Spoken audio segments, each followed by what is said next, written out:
脏水滴哟，亲人难离手，请老实喽，往事随。爹，这雾气怎么这么腥臭？别废话，要不是给你娘抓药，谁来这地方捞尸？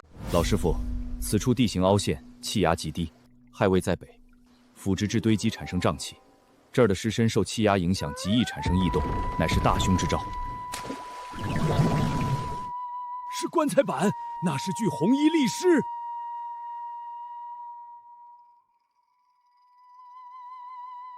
血月剑，显象线，师傅，香断了。老师傅，这尸捞不得。端人碗，受人管，自古这钱就没那么好赚，未知可怕，但都比不过穷可怕。老师，哎，这老头真是个愣球货。快！爹，我的桨划不动了，好像是被水草缠住了。不是水草，是头发。不好，水里力士，这地方邪透了。二娃子，快走，这尸不捞了。那悬浮师呢？二娃子，你去哪儿了？二娃子，莫慌，看我古法秘印，引火破障。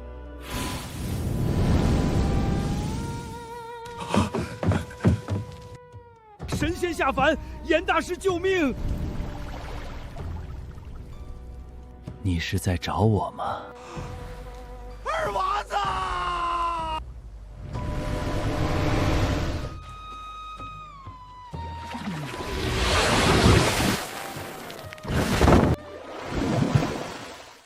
你是在找我吗？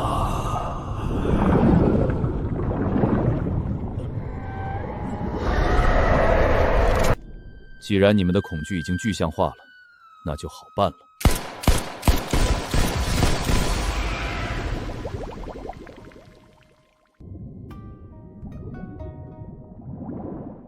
严大师，您真是神了，竟然真的把人救回来了。耳听为虚，眼见也不一定就实。捞尸人的禁忌虽不是空穴来风，但也并非你们所想的灵异邪说。这话从一个阴阳师嘴里听到还真稀罕，可那些未知之事，谁又说得清呢？怎么突然起了这么大的雾？真呛！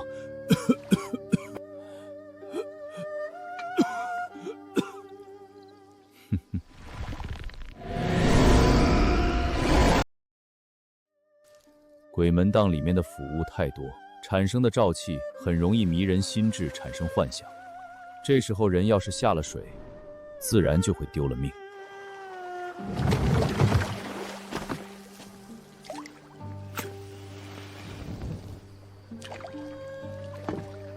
您要去的那林家宅，据说可比这鬼门档古怪多了。您独自一人还是不去为好。邪念不一定在暗处，阳间也并非都是良善，辨真伪平乱象，分内事而已。恶念只缠亏心人，人为私欲把命诛。见过人心，谁还怕那些虚妄？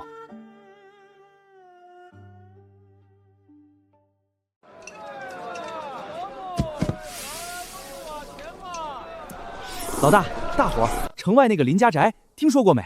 当年可是首富，后来不知道造了什么孽，一家老小全死绝了。现在那宅子成了远近闻名的凶宅，说是半夜总有个穿红嫁衣的女人在院子里哭。现任的东家除了重金，请高人去平事儿。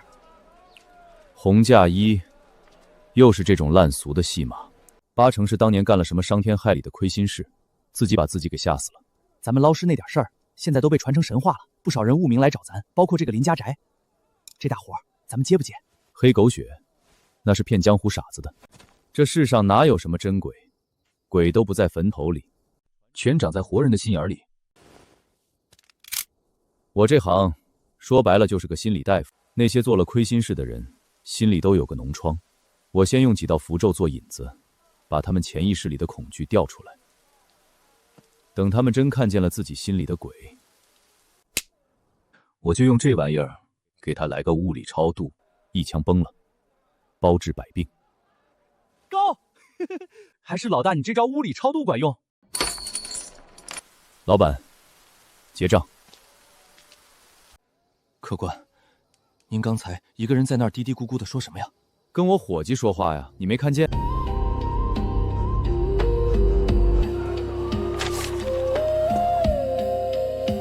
但我有预感，这次的林家宅不是普通的亏心事，这是一个病入膏肓的大梦，里面一层套着一层，把所有人的梦魇都缝合在了一起。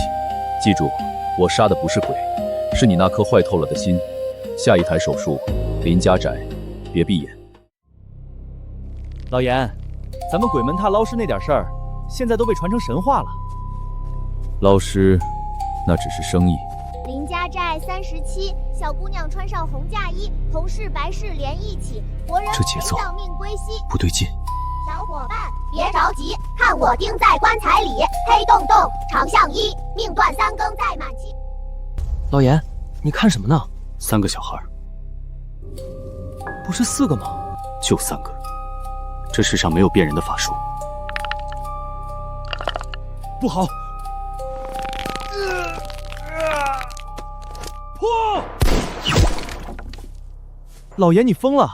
打木偶干嘛？磁场干扰，这里的东西能勾出人的幻觉。老严，你脸色可不太好啊。宝葫芦，你站哪儿去了？我就站在你旁边啊，肩膀都快挨着你了。这镜子照不出你。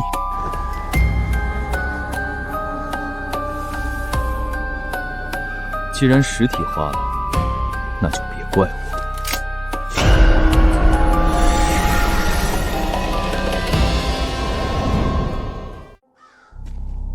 严先生等候多时了。这欢迎仪式挺特别。林家宅的规矩多，严先生，请进吧。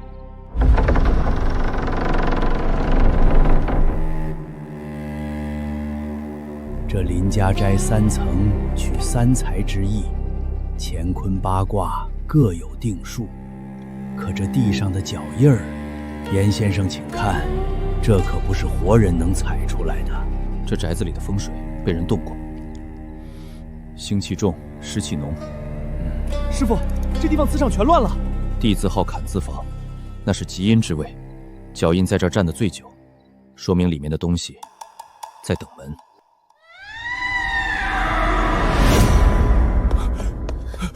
严先生救命！秋灵在笑，她在屋顶上笑。秋灵，一个欠了深切的丫鬟，哪来这么大的能量？除非你们心里给她开了门。实不相瞒，犬子生病卧榻良久，为了天天喜气，前一阵给他说了一门亲事，可谁知刚拜完堂，人就咽了气。那新过门的媳妇儿受不住打击，当晚就殉情跟着去了。好一个殉情！既然是心甘情愿的殉情，怎么会化成厉鬼回来索命？除非他死得极不甘心。下葬那天，是谁最后留在坟地守夜的？把他给我叫出来！吴老三，过来。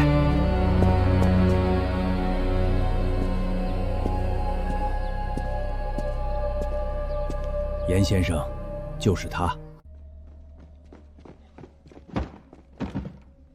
严先生，这就是吴老三，我们府上的护院。这小子平时嗜赌如命，欠了一屁股的牌九债。少爷和秋玲下葬那天夜里，本来没人敢去守新坟，他是为了贪主家那点重赏还赌债，才硬着头皮接了这差事，也是他最先撞见的鬼。那天晚上，风不对劲儿。生旦净丑敬四方，锣鼓喧天震邪祟，请关刀。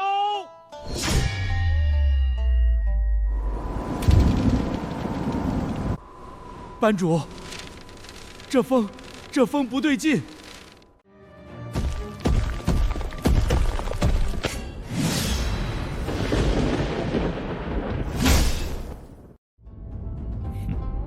吴老三，牌九玩的挺大呀。那天晚上你跑哪儿赌钱去了？我没有，我真在坟地，我亲眼看见坟头那把镇邪的关刀自己飞出去了，是那丫头化成厉鬼来索命了。你看见的是幻觉，是因为你心里怕那个孩子。那是他命不好，签了契就是牛马，按律法罚点银子也就结了。律法管得了人，管不住心魔。你们看，他已经出来了。鬼啊！这不是鬼，这是你们的罪。既然实体化了，那就好办了。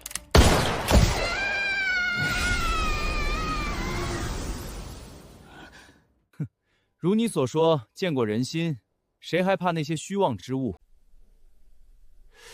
这事儿太过蹊跷，掌柜的之前就请了个阴阳师来看过。不妙，大不妙啊！哎，这煞气冲天，怕是难办。大师，当下该怎么办啊？您可一定要救救我们林家。那该怎么办？办法自然是有，只不过这逆天改命的法子损耗极大。先生，请看。那我们现在该怎么办？办法就是引她归心。这丫头是含冤而死，心有执念，得先让她受困的心结找到归宿。只要她放下执念，这事儿就万事好说了。心结？她一个丫鬟，活着的时候就是个伺候人的，死了还能有什么心结？再说了，她又不是个物件，能呼来喝去的，这心结上哪儿找去啊？夫人此言差矣，想找自然能找，只不过……大师，只要能平事儿，钱不是问题。只不过得找个身体强壮、阳气极重，尤其得是胆子大的人，在特定的时间去一趟坟地。为什么非得特定时间啊？白天去不行吗？掌柜的，人的生物钟和心理活动皆有规律，日出而作，日落而息，这是人的自然规律；春种秋收，夏耘冬藏，这是天地的自然规律。必须得是阴阳交替之时，人的心理防线最弱，心结也最容易解开。可咱们府上哪儿找胆子这么大的人呢？哎呀，王大胆！掌柜的，叫俺啥事儿？成，3倍工钱，少一个子儿都不行。听好了，一件丘陵的衣裳，一个指向童女，749个熟鸡蛋，衣裳穿在指向童女身上，鸡蛋放在篮子里。今天夜里你背着指向童女，拿上鸡蛋去坟地。18座坟，一作一个蛋，打点仙人。纸人背膝冲坟，身后煤米2担。引路，7星阵摆好，最后7个进棺材，纸人不见，封棺回话。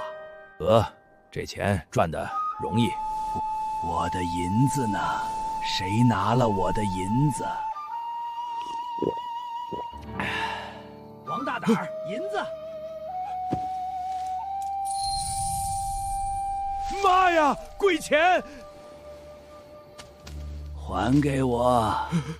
死人钱也敢拿，要钱不要命。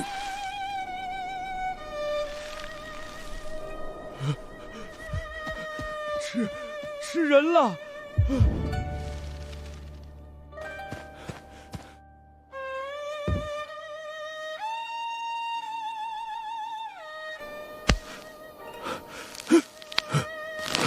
找我吗？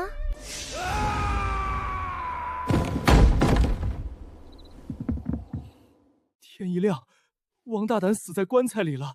这还不算，去看他的那个下人，当天夜里也死了，说是回来了后就胡言乱语，气过半个时辰，直接吓死了。面部扭曲是极度惊恐导致的肌肉痉挛，七窍流血是血压瞬间飙升，冲破了毛细血管，典型的急性应激反应，俗称吓死的。那个让王大胆去送死的阴阳师，分明就是个谋财害命的江湖骗子。可不就是骗子吗？骗了我足足10两银子呢。人命还没银子值钱。这不才有劳严先生大驾吗？您是真神仙，肯定能行。东子，天快黑了，还不回来？这地方闹鬼，你又没做那些伤天害理之事，身正影不邪，进来吧。严先生就是这孩子，秋玲回来那晚，只有他瞧见了。这双眼不争气呀，按理说该瞧见的人不该是他。这是谁家孩子？2两银子买来的，干啥啥不行，吃啥啥没够，还得再吃我7、8年闲饭才能干重活儿，就是个赔钱货。小孩，看着我，不用怕，告诉我，你都看见了什么？回来了，秋玲姐姐回来了，她穿着红衣服，就在那里。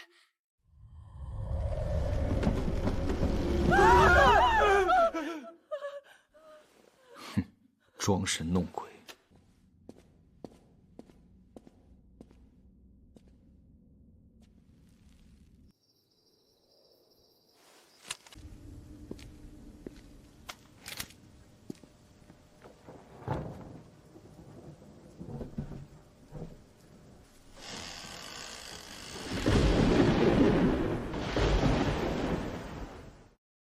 怨气不散，记忆留痕。让我看看，你当年到底经历了什么？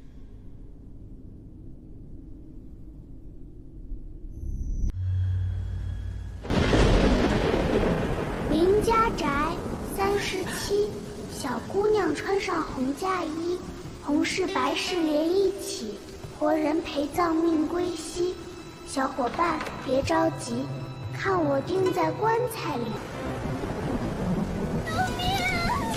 救救我！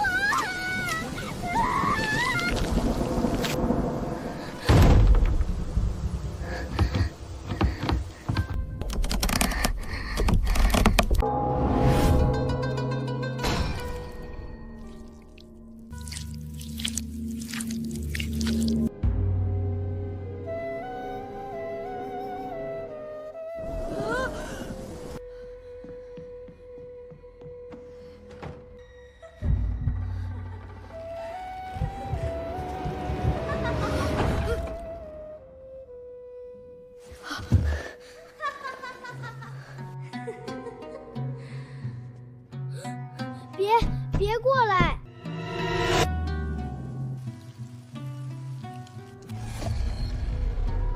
找到你了。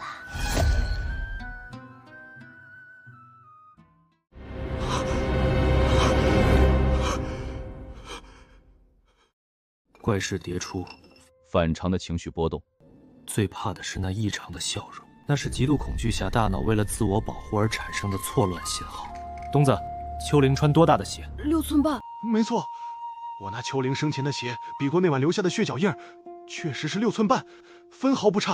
那是鬼，那是鬼回来索命了！老爷，您前几日去临镇众心请的悬丝傀儡班子那位严师傅到了。都什么时候了，你还把那个唱木偶戏的请来干什么？当初要不是他批的那个破八字，咱们家闹出这么多邪事儿。你懂个屁！解铃还须系铃人。而且他不仅会看风水，手里还有一套悬丝续命的绝活，能借傀儡驱邪避煞。命数有定，因果循环。人所畏惧者，往往是自己种下的恶业。人心的恶火，任何神明都灭不掉。你求他，他肯救你吗？严师傅，你也是懂这些特殊学问的高人，不帮忙也就算了。切莫再说些风凉话。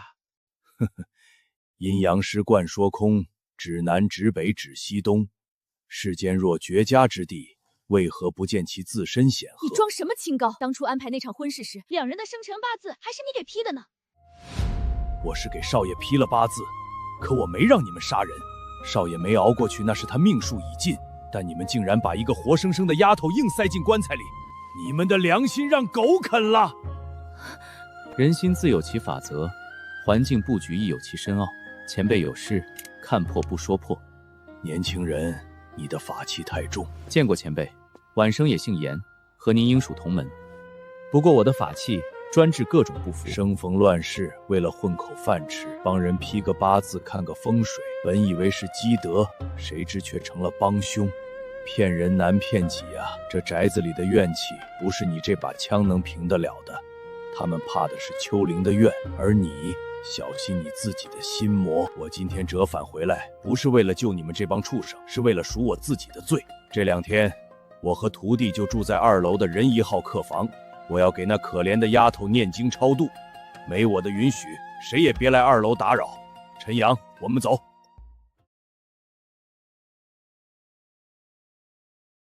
今夜是秋灵逝世后的第7天，也就是俗称的头七，回魂夜，煞气最重。你们关好房门，不管听到什么动静，谁都不要出来，否则后果自负。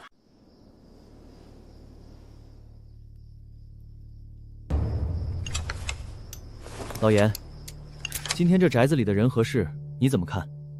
装神弄鬼，各怀鬼胎。怎么说？那个吴老三白天摔了一跤，怀里掉出来的全是牌九。所谓的关刀斩冤，不过是他犯了毒瘾，擅离职守去推了一夜牌九，碰巧赶上狂风吹倒了戏台。他怕掌柜的怪罪，干脆编了套鬼故事交差。那王大胆呢？人为财死，8成是对棺材里的陪葬品起了邪念，想趁夜去捞一笔，结果酒喝得太多，加上自己吓自己，失足摔进棺材里，活活把自己给憋死吓死了。至于那些泥脚印，估计是这宅子里有人在借着死人的名义玩一出替天行道的把戏。呸！我倒希望真是秋灵的冤魂回来索命。像林掌柜夫妇这种草菅人命的畜生，活着都不如死了干净。我虽是个假阴阳师，靠着糊弄人心混口饭吃，但也知道道义有道。当今乱世，封建愚昧荼毒人心，为了省点钱，竟然把一个大活人冷生生钉进棺材里。这种荒唐事，既然让我碰上了，我就不能袖手旁观。鬼我不怕，人要是成了魔，我就物理超度了他。畜生披上人皮，看起来像人，但骨子里仍旧是畜生。畜生的死活，管他作甚？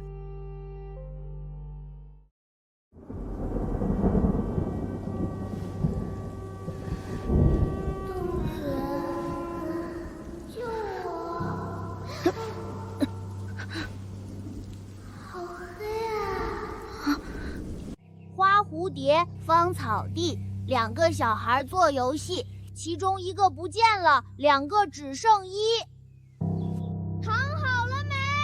好啦。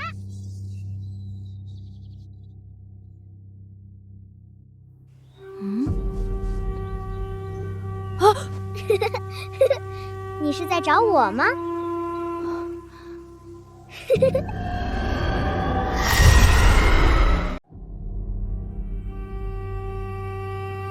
秋灵，掌柜的，有人吗？你是在找我吗？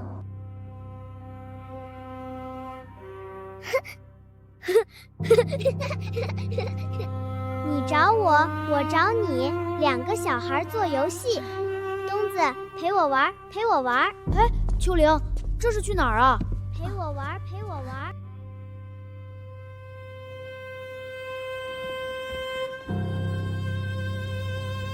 秋灵，你的手怎么这么凉啊？陪我玩，陪我玩。我不去，你放开我，放开我！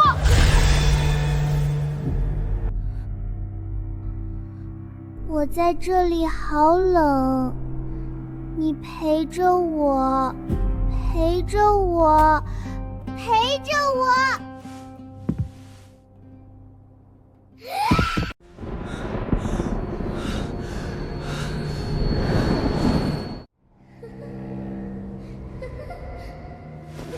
不行，躲在床上等死吗？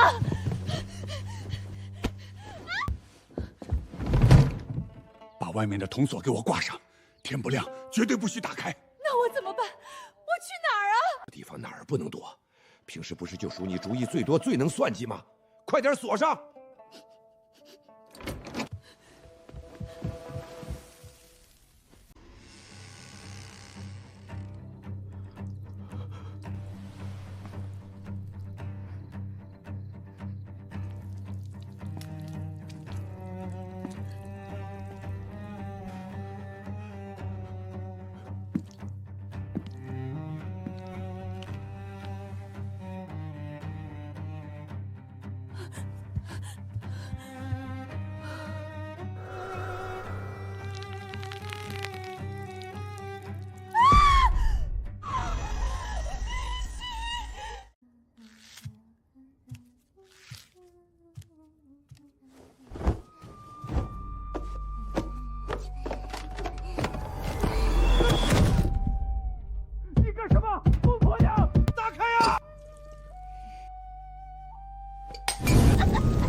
疼死我了！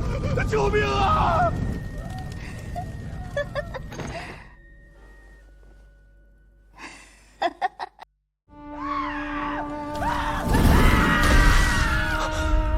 糟了，林家夫妇出事了。老严，当你陷入死循环、万事无解的时候，记住，面对自己才是唯一的出路。我只相信我手里的枪。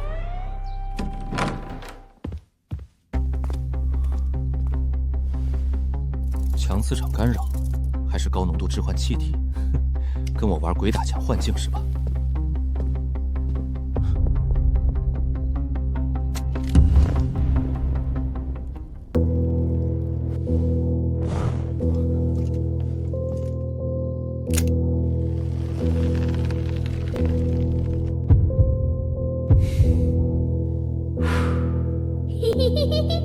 来抓我呀！旁门左道，想障我的眼？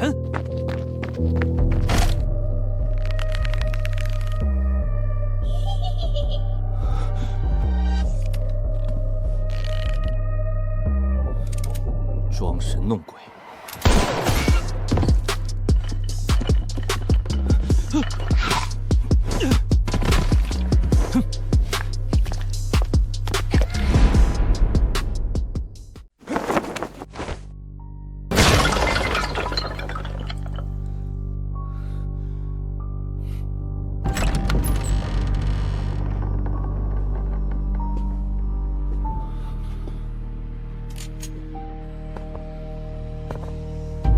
坤，万事无头，无尾无相，死门。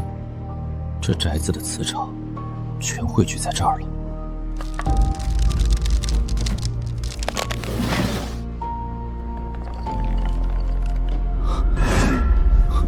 糟了！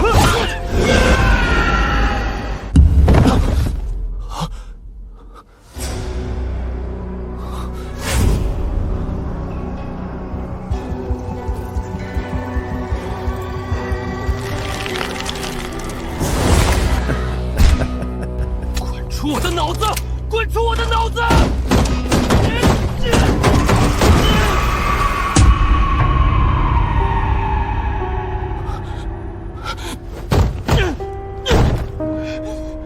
开门！给我开门！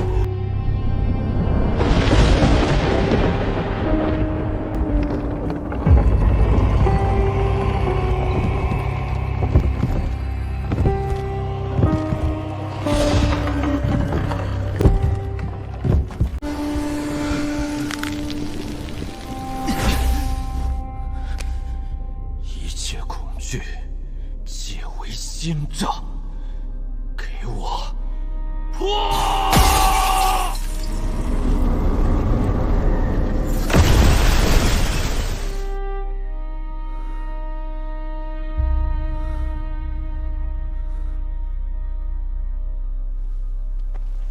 这红盖头是你自己掀开，还是我来帮你掀开？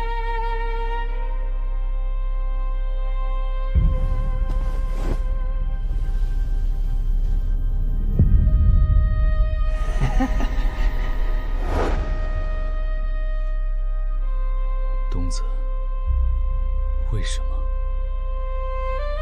他们都该死！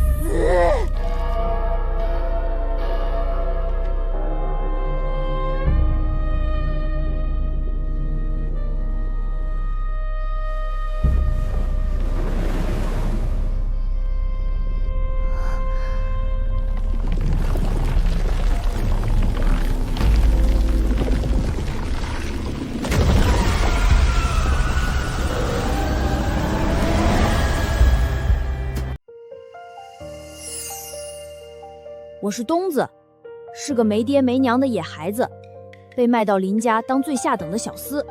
在这吃人的深宅大院里，只有秋玲姐姐把我当人看。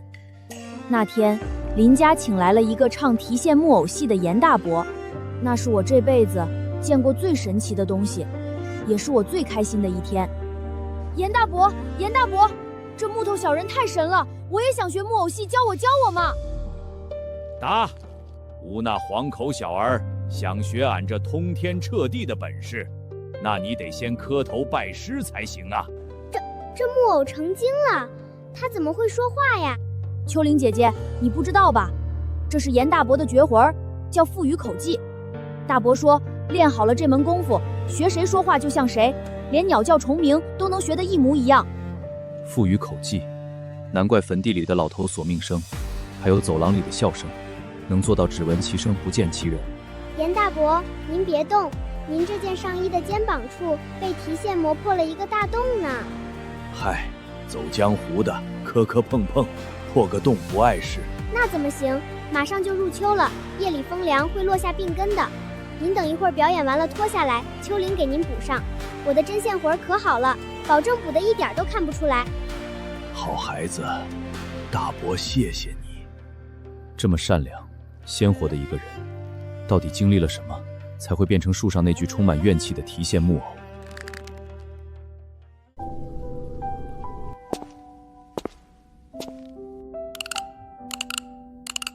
东子，严大伯这几天都偷偷教你啥活了？我叫秋玲，我和东子是全天下最好的朋友。哇，真好真好，简直跟我说话一模一样。东子，你好好练，等你把严大伯的本事都学全了，能靠表演木偶戏赚钱了，咱俩就攒钱把卖气赎回来，离开这个吃人的鬼地方。到时候我给你当媳妇儿。可是掌柜的和夫人那么凶，肯定不让我学这个，我还得给他们劈柴、挑水、倒夜香呢。他们说我是赔钱货，要干一辈子苦力。别怕，你白天干活，夜里就在这儿偷偷的练，我给你望风，我陪着你。反正这个废地窖，整个林家宅只有咱俩知道。你肯定不告密，要是被夫人知道了，会打死我们的。绝不告密，谁告密谁是小狗。来，拉钩，拉钩，上吊100年，不许变。严师傅给找的生辰八字也太邪了。说你是个榆木脑袋，你还真是不开窍。外头八字合适的，人家父母能白白把闺女嫁给咱家病秧子？那你说咋办？放着免费的看不见。秋玲那死丫头，当年我从人贩子手里买她的时候，看过她的庚切，她的生辰八字跟这黄纸上写的一字不差。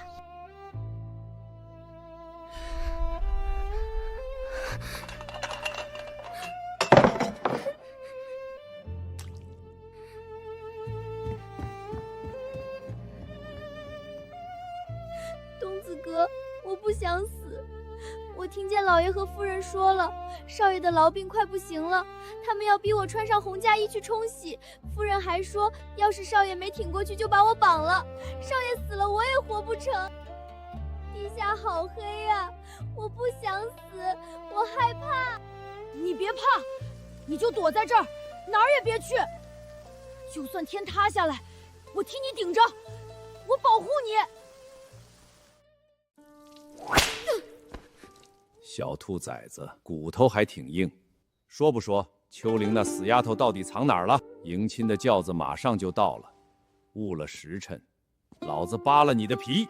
跟他废什么话？最后问你一遍，再不说，今天就直接打死你，扔到乱葬岗喂狗！给我往死里打！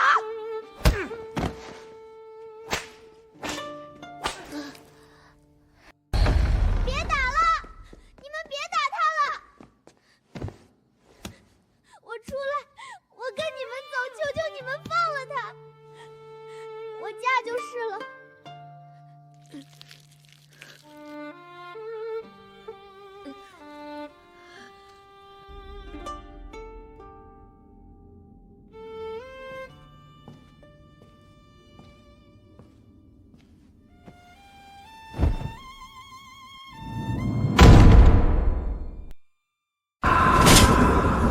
听见没？棺材里有动静，诈尸了！快跑！这丫头化成厉鬼索命了，快跑啊！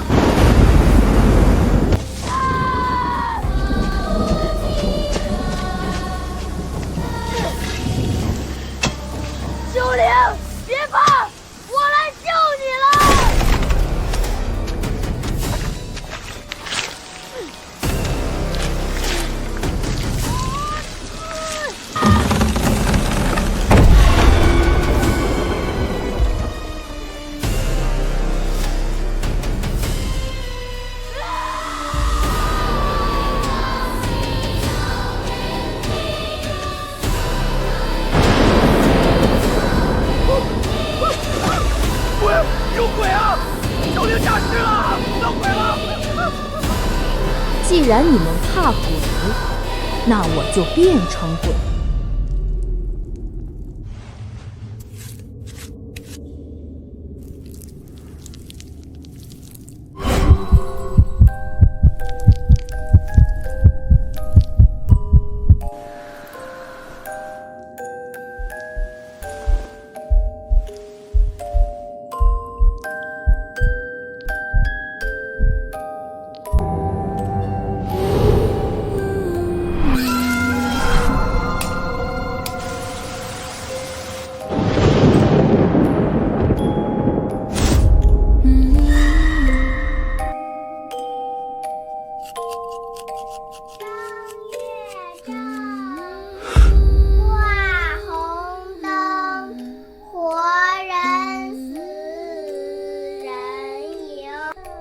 他太熟悉这个声音了，也太熟悉这门手艺了。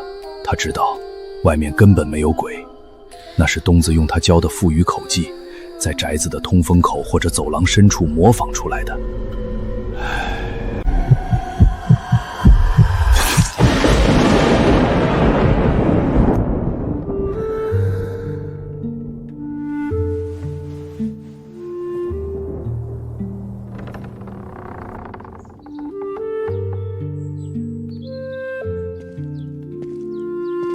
造孽呀，都是我那张八字帖造的孽。孩子，你用这种装神弄鬼的法子给秋灵报仇，是把你自己的心也给毁了呀。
你又把他关进箱子里了。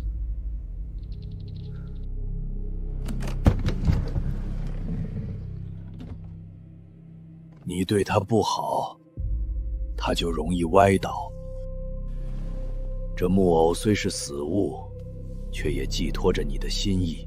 你心不定，有愧疚，他自然就容易不安稳。你和我好朋友在一起。别怕，他只是个木头，真正可怕的是你心里的东西。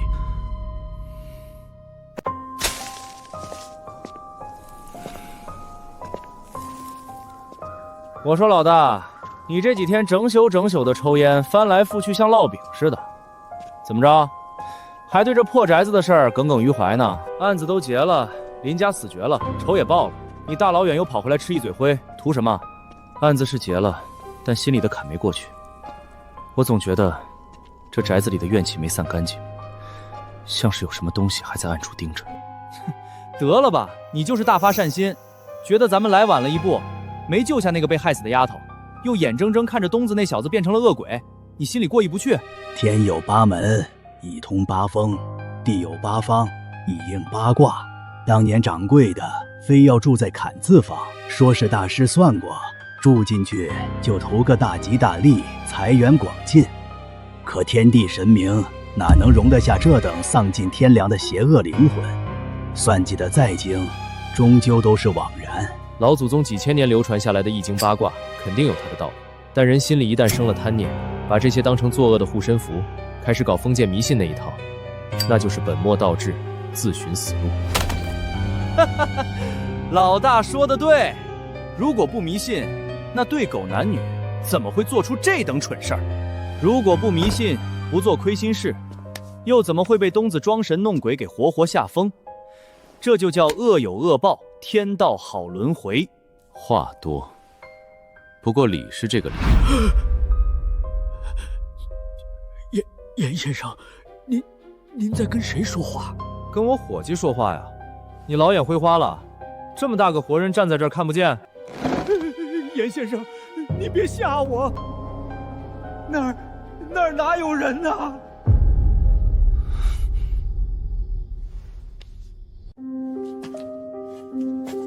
陈阳，你师父不是带你回乡下了吗？你怎么又跑回这凶宅来了？有事儿吗？严先生，求求你帮帮我！先起来，什么事？秋玲死了，我其实一直很喜欢她，我很想她，心里实在难受，所以我就用上好的阴沉木，照着她的模样1比1雕了一个等身大的木偶。一开始还好好的，可是就在前天夜里，我看见那个木偶自己从椅子上站起来了，他在看着我笑。严先生，我的木偶被秋玲的鬼魂附身了。看着我，你亲眼看见他站起来了。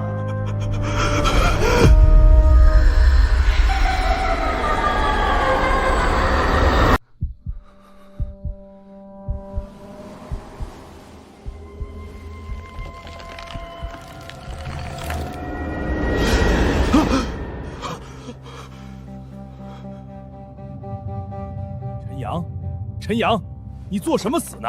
大半夜的，你不睡觉，给祖师爷上什么香？上就上了，怎么还睡到地上去了？中邪了？师傅，我没上香啊，我一直在床上睡觉。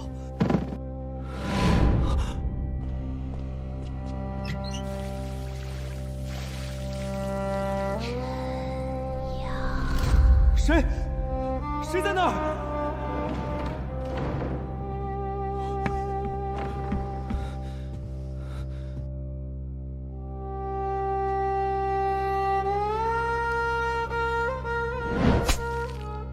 午马、午申、壬申、庚子，这八字造孽呀！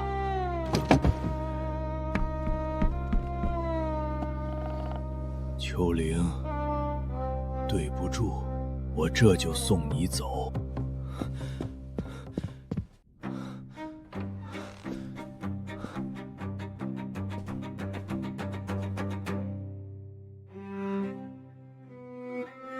秋玲，没事了，我把你救回来了，师父伤害不了你了。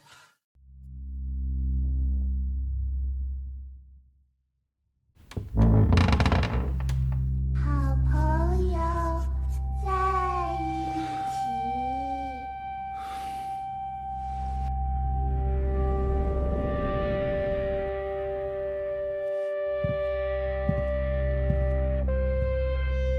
棺材好黑呀，你明明就在外面，你为什么不救我？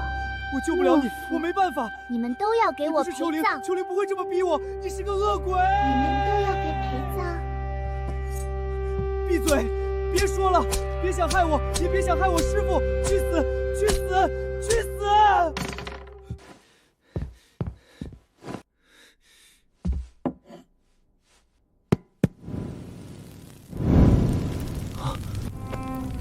秋玲，对不起，我不是故意的，我太害怕了，我又害死你一次，我又杀了你一次啊！哪儿去了？找不到了。你在找什么？你看见我的眼睛了吗？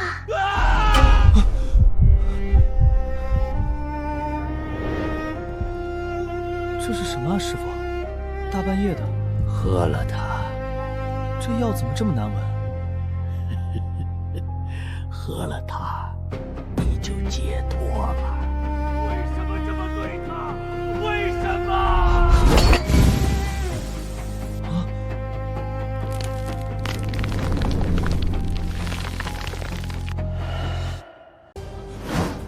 先生，求您帮帮我！我从未见过师傅那般模样，他以前一直待我极好，把我当亲儿子看。一定是丘陵，一定是丘陵的鬼魂回来报仇了。他附在了木偶身上，要害我师傅，一定是他。且不说这世上本无鬼神，退一万步讲，就算丘陵真的化成了厉鬼来索命，当年害死他的是林家夫妇。既然正主都已经死了，他还有什么执念呢？因为当年，陈阳，你怎么跑到这儿来惊扰贵客了？这孩子最近看《聊斋志异》看魔怔了，夜里总是做噩梦，整日胡言乱语，都有些走火入魔了，叨扰各位清静，实在抱歉。走吧，跟师傅回房吃药。严先生，觉不觉得有点怪？是很怪，但一时间又说不上来具体怪在哪里。像木偶。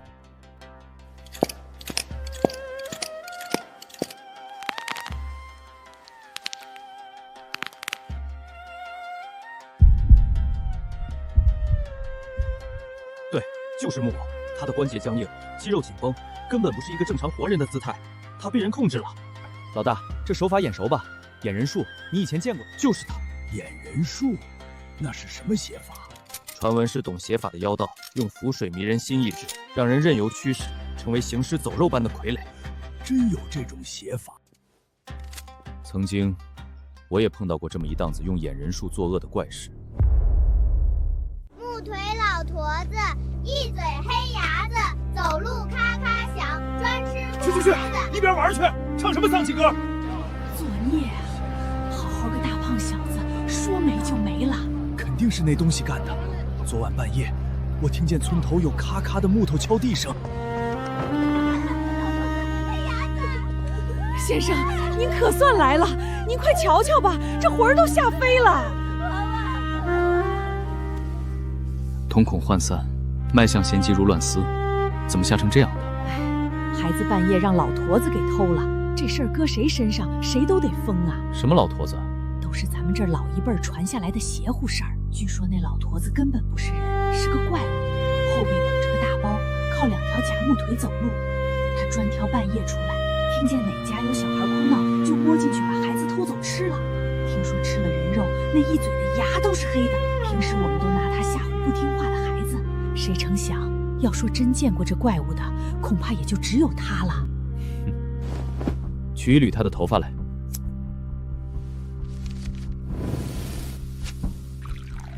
灌他喝了。先生，这能行吗？别再给喝出个好歹来。符纸上画符用的是朱砂，朱砂中药名，味甘，性微寒，主入心经，能重镇安神，清心去火。这碗水下去是压惊的，还怕喝死他呀？灌。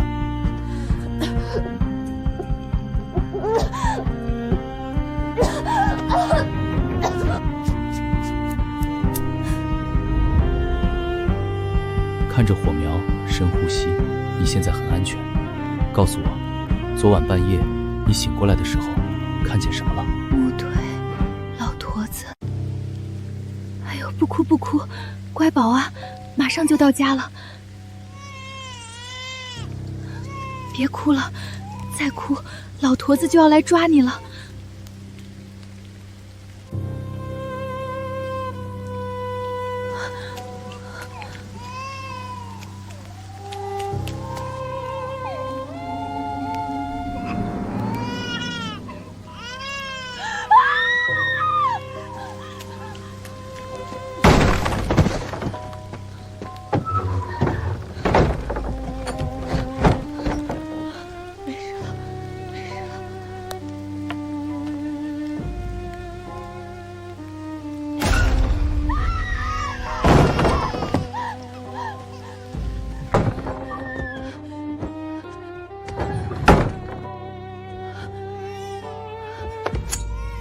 别怕，娘在，娘在。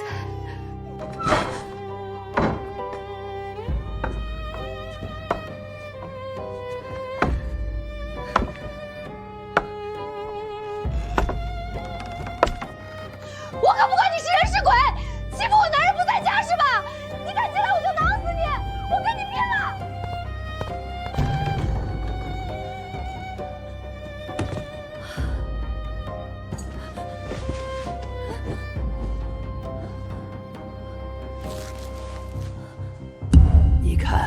我的牙黑不黑？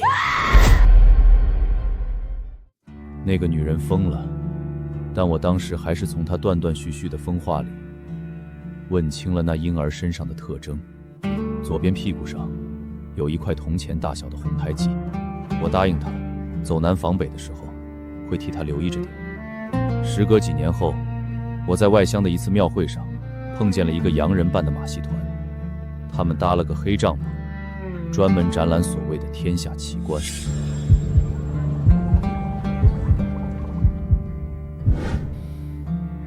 那个被放在玻璃缸里当成怪物一样供人买票观看的孩子，就是当年那个女人被老头子偷走的儿子。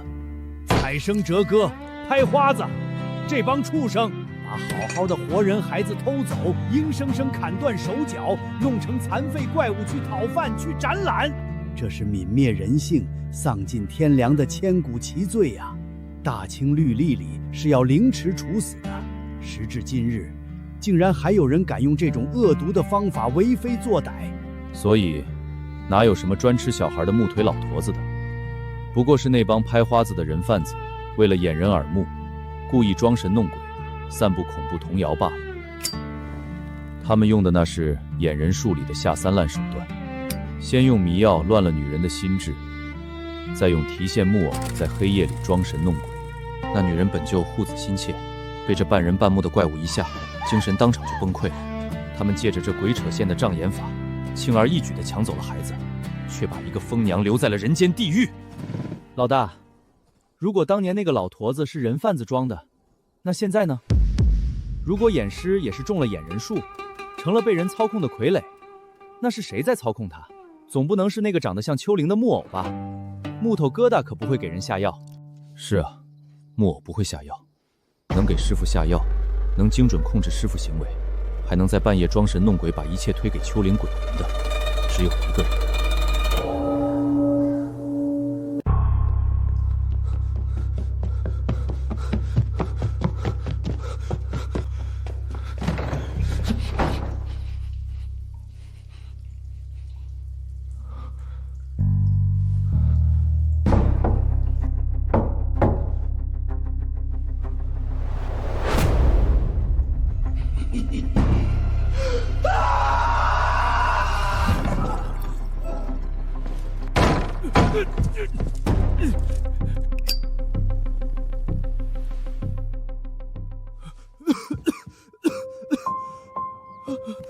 严先生救我！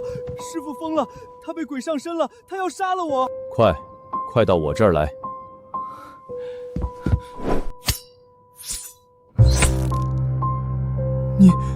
你干什么？看着火光，放松，告诉我，你到底对你师父做了什么？你到底是谁？他疯了，他被那本邪书反噬了，他把木偶当成了丘陵，甚至觉得是我碍了事，想杀了我。无马，无身，人参，庚子。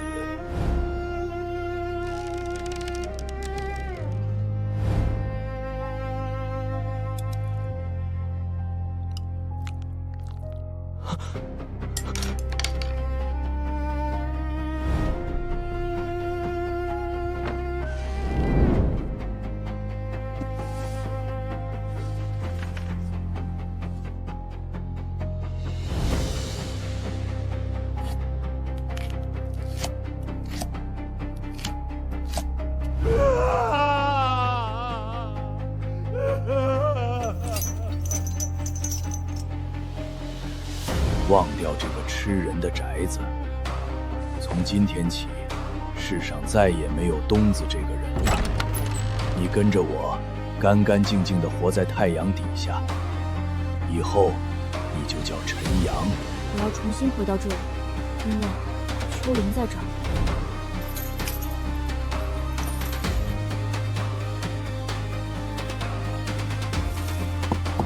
陈阳，看着你手里的东西，那是掩人术里最毒的致幻散，你为什么要把它倒进师傅的茶里？为了救师傅，木偶被恶鬼附身了，他要害师傅，我只能这么做。还在撒谎！你亲手挖了木偶的眼睛，这宅子里根本没有恶鬼。你想杀他，根本不是为了救人，是因为你恨他。你恨他当年为了几块大洋，劈了那个催命的八字，活活害死了秋灵。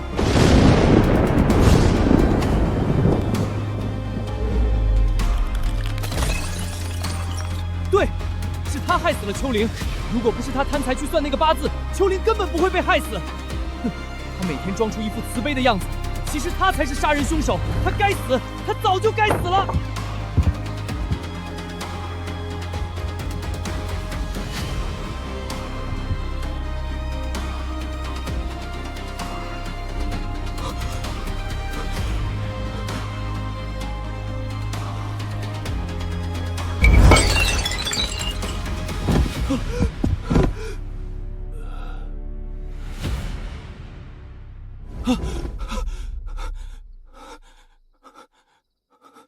醒了，现在你该明白了，根本没有什么木偶附身，也没有什么师傅封魔，从头到尾，封的只有你自己。你承受不住弑师的负罪感，所以你编造了一个谎言，你骗自己是木偶活了，骗自己是为了自保才下的毒。你把自己困在这个宅子里，困在这个噩梦里，你对得起秋灵的死，对得起你师傅的命吗？师傅，秋灵，我错了，我真的错了。心里的鬼，比这世上任何厉鬼都可怕。这宅子里的郁气散了，你的大梦也该醒了。宝葫芦，我们走。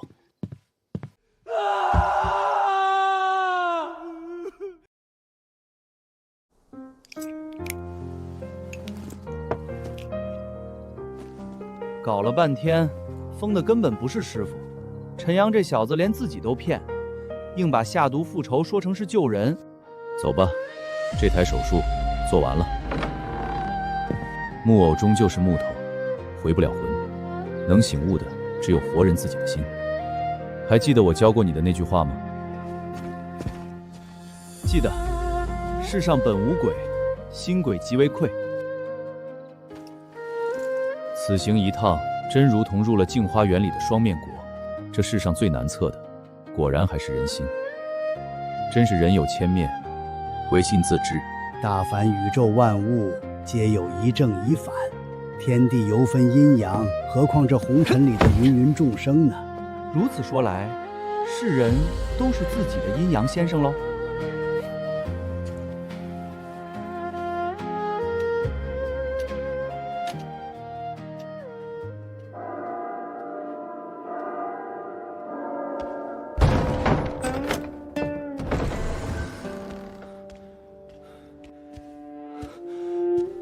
哟，这不是2天没瞧见您了，这是去哪儿了？急成这样。实不相瞒，我夫人她中邪了。这2天我把10里8乡都跑遍了，想找个阴阳师给看看，可怎奈囊中羞涩，没人肯接这烂摊子。听说您在这儿，我只能厚着脸皮来求您了。老大，你看他的脚。啊，那什么，出门走得太急，穿错鞋了，让先生见笑了。怎么个中邪法？有天夜里，我俩赶集回来，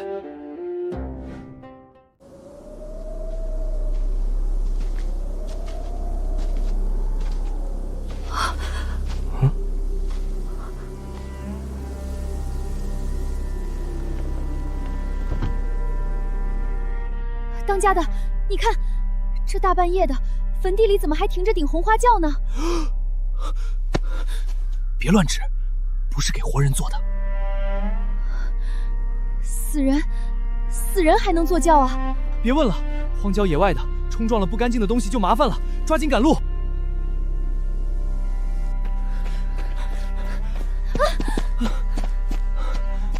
愣着干嘛？快走啊！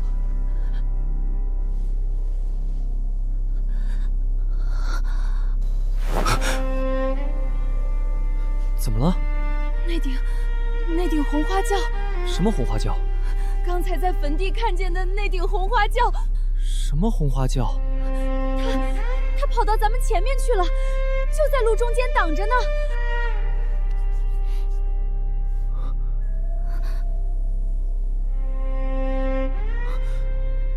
魔怔了你！前面明明什么都没有，别自己吓自己了，快走！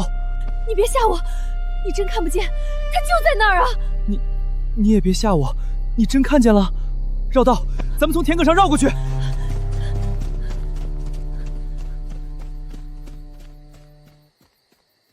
冷，我冷，好冷啊！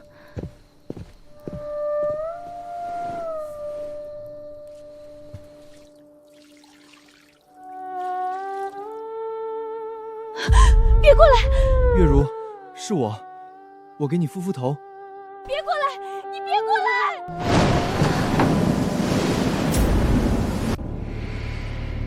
当家的，我的红嫁衣呢？怎么不掌灯啊，月如？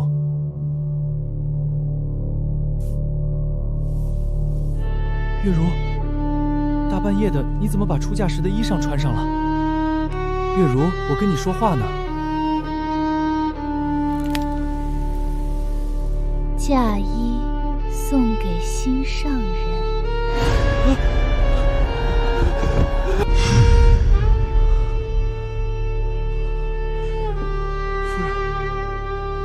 月如，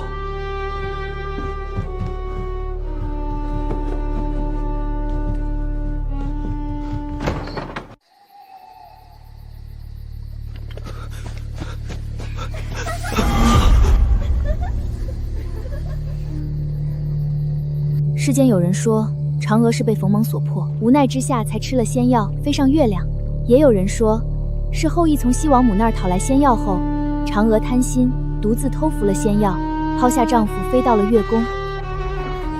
你信第二种，为什么？在你心里，这世上的人心皆是恶的吗？哎呀，你上来陪我说话嘛，非要我下去干嘛？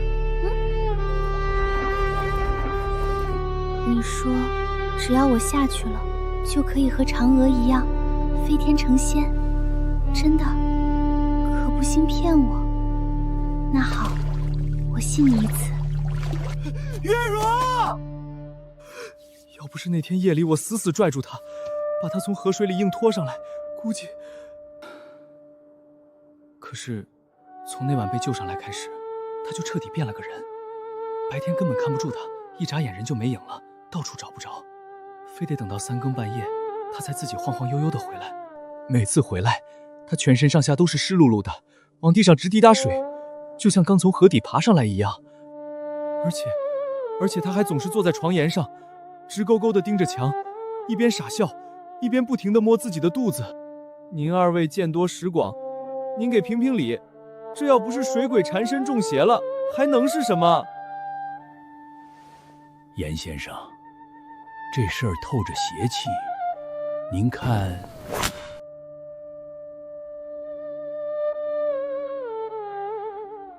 等今晚他再回来，你来天字号前字房找我。多谢先生，多谢先生救命之恩。把东西收拾收拾吧，看来咱们得在这凶宅里再多留2天了。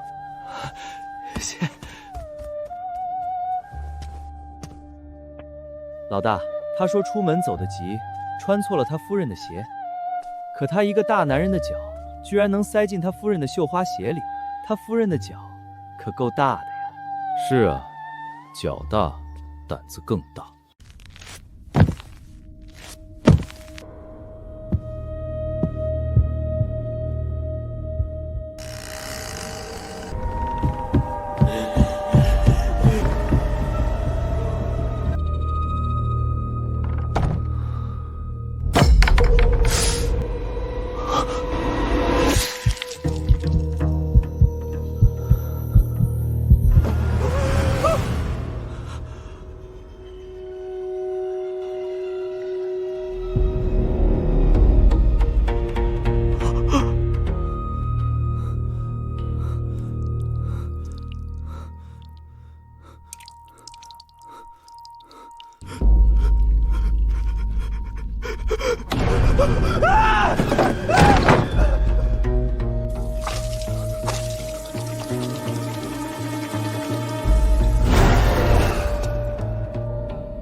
月如。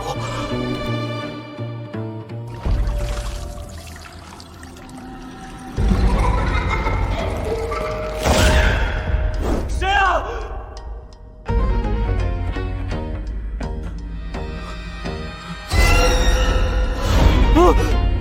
谁在里面？谁在里面？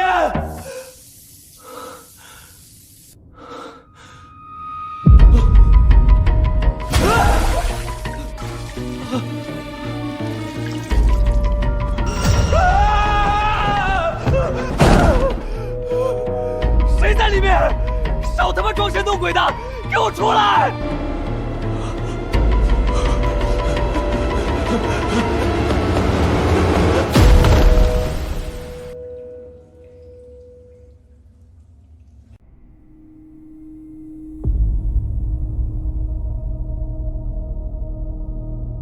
严先生，救命啊！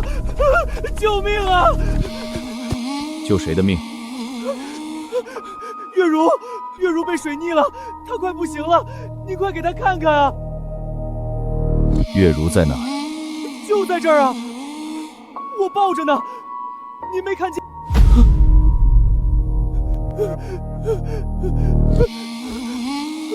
月如真的存在吗？自从你踏进李家宅的大门，从头到尾就只有你一个人，月如从未出现过。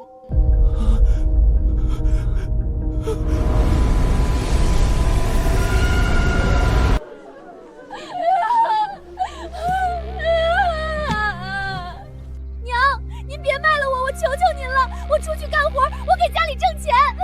等你挣够钱，得等到哪年哪辈子？去吧啊！那户人家虽然是个瘸子老头，但好吃好喝的亏待不了你。你弟弟还等着这笔彩礼钱娶媳妇儿呢。我不去，那根本不是好人家。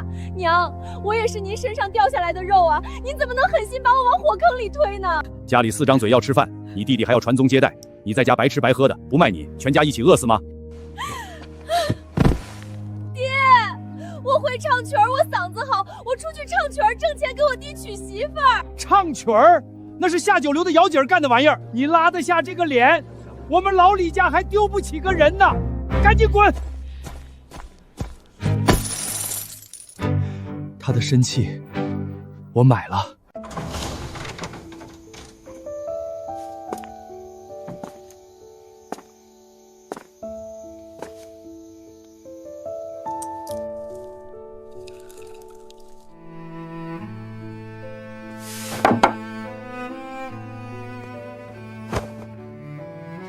当家的，你为了我受苦了，我一定会让你过上好日子的，一定。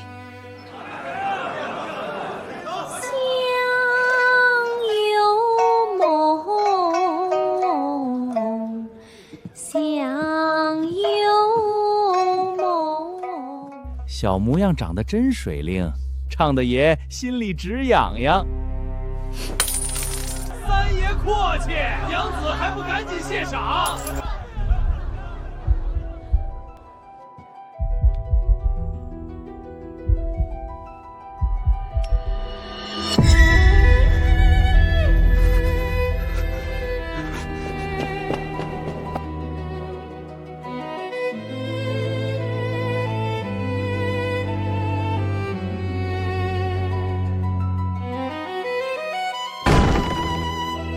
当家的，你回来了，你看好看吗？哪儿来的钱？当家的，我攒够钱了，有了这笔钱，你就能风风光光的娶我，咱们还能给肚子里的孩子。我才不要你的脏钱！这是我辛辛苦苦挣来的，你怎么能这么说我？是你挣来的，是你卖身子让人家摸脸赔笑挣来的，你个下贱的婊子！我没有卖身。这是我每天在茶馆把嗓子都唱哑了，一个铜板一个铜板攒下来的。你信我，你相信我！滚开！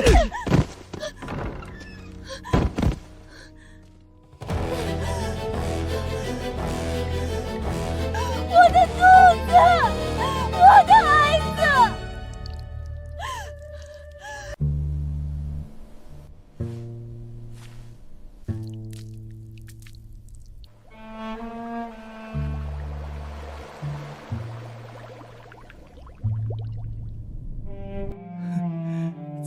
不分开了，月如，咱们永远在一起，谁也别想把咱们分开。咱俩成亲了，月如。老大，所以这宅子里根本没有什么新娘还魂索命，中邪的其实是他自己。逼死月如的是他的懦弱和贪婪。他清醒的时候承受不住逼死结发妻子的愧疚，所以他的大脑只能疯掉。他潜意识里分裂出了一个月如来惩罚自己，以为穿上那身红嫁衣就能替月如活下去，就能赎罪。唉，真应了你那句话，世上本无鬼。这小子是被自己的心魔活活困死了。心魔不破，他就会永远被困在那面镜子前，做一具行尸走肉。回来了。有执念的人是很难被真实的催眠术唤醒的，即便进入了浅层催眠，他能看到的、想起来的，也全都是他心中固执相信的幻象。是的，所以对于这种被心魔困死的人，只有引导他们进入深度催眠空间，去直面内心里最不愿想起、拼命选择遗忘的那些真实回忆，才能得到真正的解脱。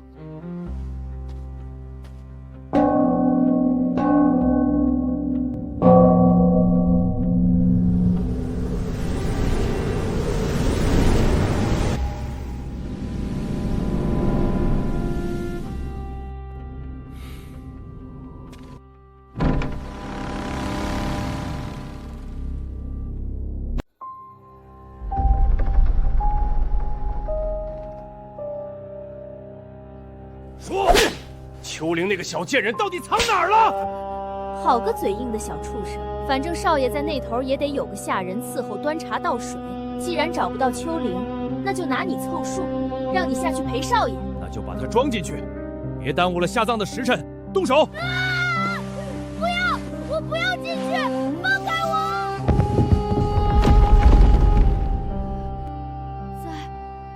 在砍字房的柜子里。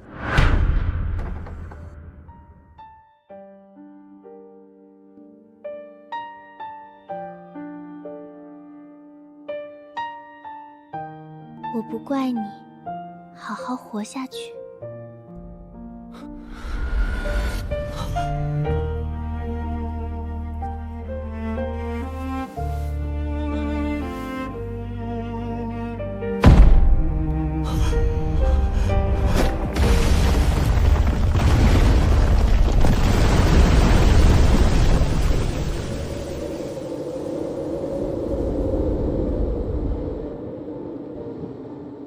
池儿，大梦该醒了。逃避化解不了心魔，推开这扇门，你终究要面对你自己。苦命的娃，以后你就跟着我学徒吧。随我姓严，你命里忌水，东子这个名字太寒不好，以后你就叫陈阳吧。愿你如尘埃向阳，能有个奔头。你和我，我和你，好朋友，在一起。师傅，你看，他像不像秋玲？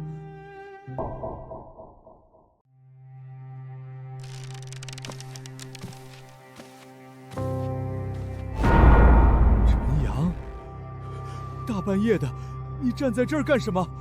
师傅，秋玲说她想你了。你胡说八道些什么？赶紧回去睡觉。秋玲说是师傅害她进了棺材，是你害死了她。秋玲乖，我们不打扰师傅休息了，我们走。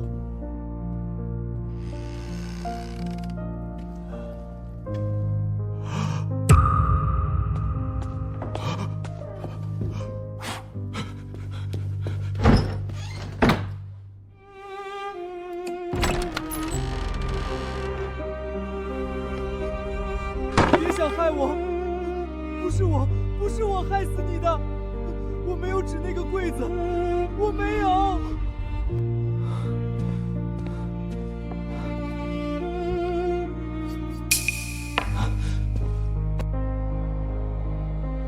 都是你搞的鬼，我说了不是我害的你，你为什么还要用那种眼神看着我？你别缠着我！让你看，我让你看，我把你的眼睛挖出来，看你还怎么看我！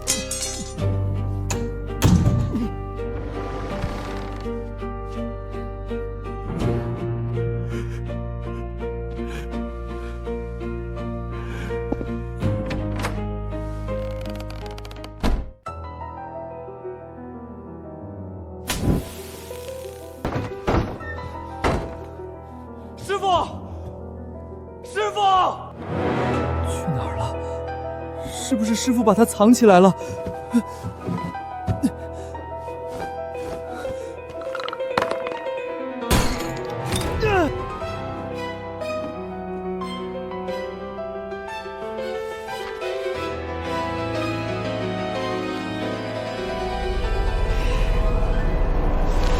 花蝴蝶，芳草地。2个小孩做游戏，1个小孩不见了，2个小孩只剩1个。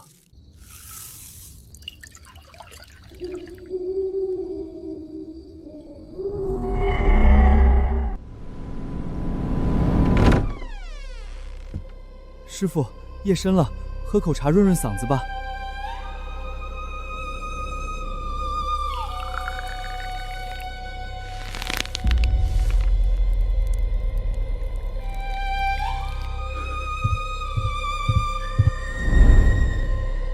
好，师傅喝。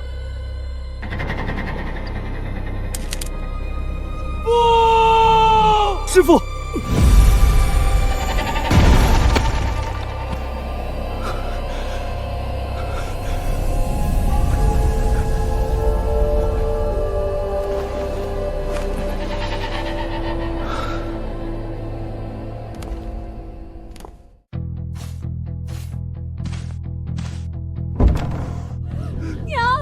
您就算要卖了我换钱，也不能把我往绝路上逼呀！您要我嫁的那个人都已经断气了呀，我这一去哪里还有活路？娘，我求求您了！娘也是没办法，人家大户人家少爷配阴婚，给的彩礼够你弟弟盖大瓦房了，你就当是给你爹娘尽最后一次孝了吧，认命吧！爹，您说句话呀，您救救女儿啊！几位大爷还愣着干什么？你们不怕误了成亲的时辰，赶紧带走吧！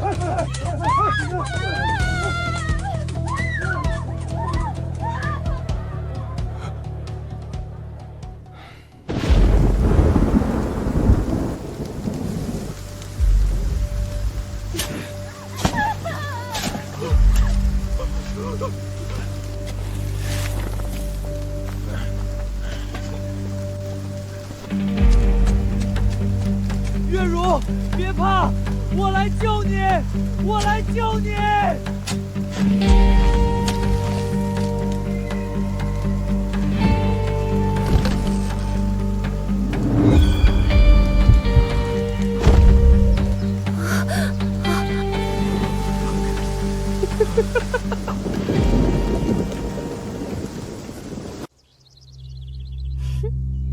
你藏好了没呀？那我念完儿歌可就开始找了啊，你快点儿。花蝴蝶，芳草地，2个小孩做游戏，其中1个不见了，2个只剩1。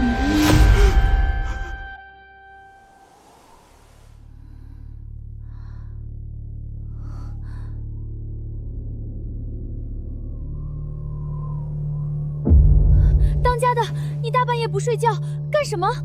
嫁衣送给心上人，嫁衣送给心上人。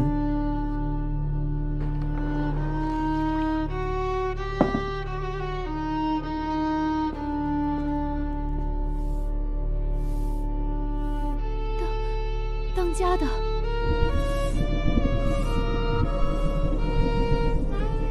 秋灵回来了。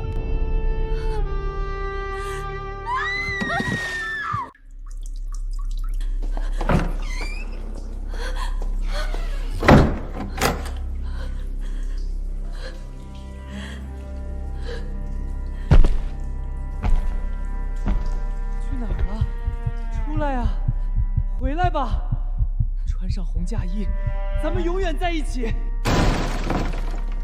为什么躲着我这么多年了，你还是不肯原谅我？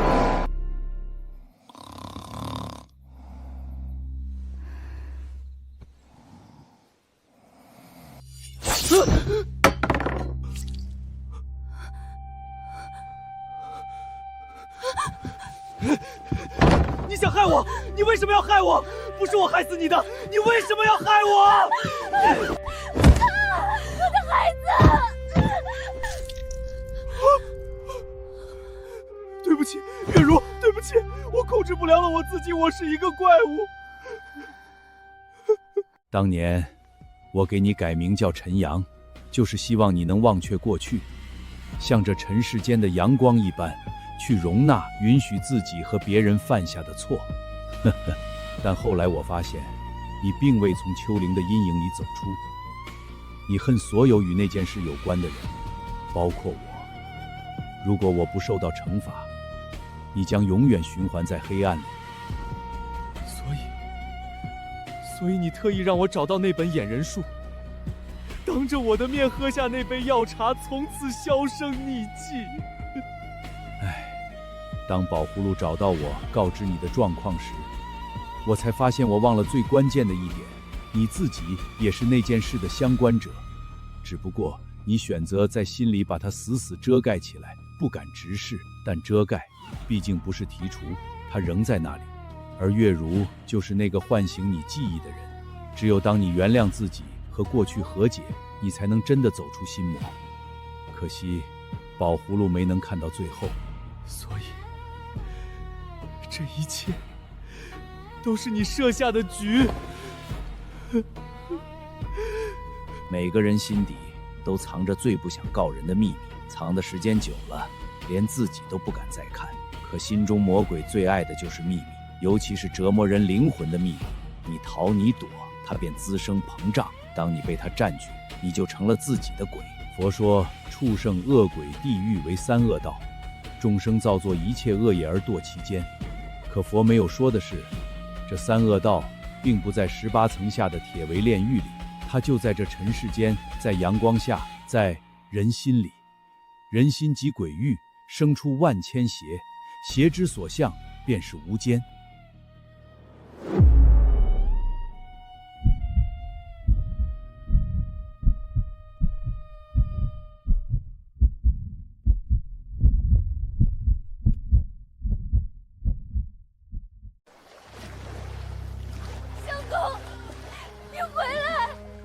月如，我不想再伤害你，成为你的拖累了，好好活下去。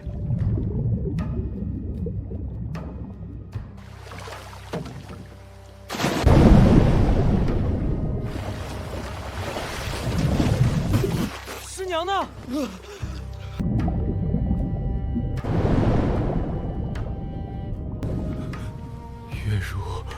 月如，老严在那儿。不对啊，老严，是力尸，直立在水里的尸体，这个不能捞啊，水下有暗流，会出事的。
现在你明白了吗？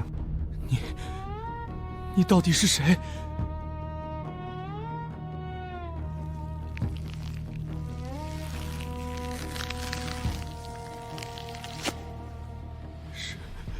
师傅，老爷子，后来呢？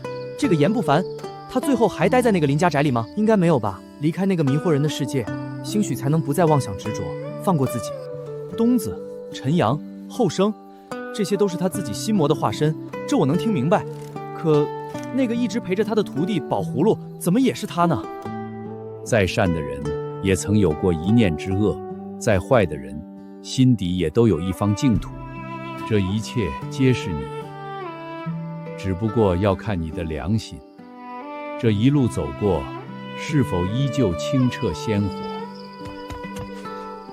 爷爷，该回家了。嘿，这傻子，真是好福气啊！要没您老人家当年大发善心收留他，他要饭都要不着，是吧，傻子？快给你爷爷磕一个。人难欺，马难骑，勿笑穷人穿破衣，积点口德吧。